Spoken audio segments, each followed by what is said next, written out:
Ang lihim na tawag, paano nakuha ni Aliyah Raymundo ang Viva Max break? Miss, may tumatawag sa'yo, taga Viva daw. Napalingon si Aliyah sa kaibigan niyang hawak ang cellphone niya. May hindi maipaliwanag na kaba ang bomb alot sa dibdib niya. Hindi niya alam kung dapat ba niyang sagutin o hayaang lumipas ang pagkakataon.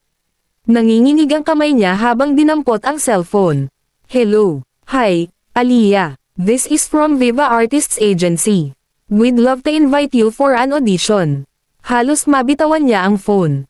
Viva. Siya. Bakit siya? Matagal na niyang pangarap ang umarte, pero hindi niya inasahang may makakapansin sa kanya. Nagsimula lang siya sa TikTok at Instagram, nagpo-post ng dance covers, acting skits, at candid moments niya. Hanggang sa isang araw, napansin niyang dumarami ang views niya.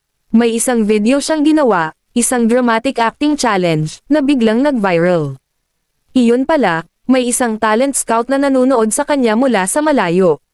Pero ang Viva Max, alam niyang hindi ito ordinaryong acting gig. Kilala niya ang imahe ng platform, matapang, mature, at puno ng kontrobersya. Kaya habang nakaupo siya sa loob ng Viva Artists Agency office, ramdam niya ang bigat ng responsibilidad. Aliyah, handa ka ba sa ganitong industriya? Tanong ng direktor habang tinatitigan siya. Alam niyang maraming magiging haters.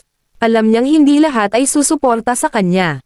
Pero sa pagkakataong ito, isa lang ang nasa isip niya, kaya ko to. Pagkalipas ng isang linggo, natanggap niya ang tawag na magbabago sa buhay niya.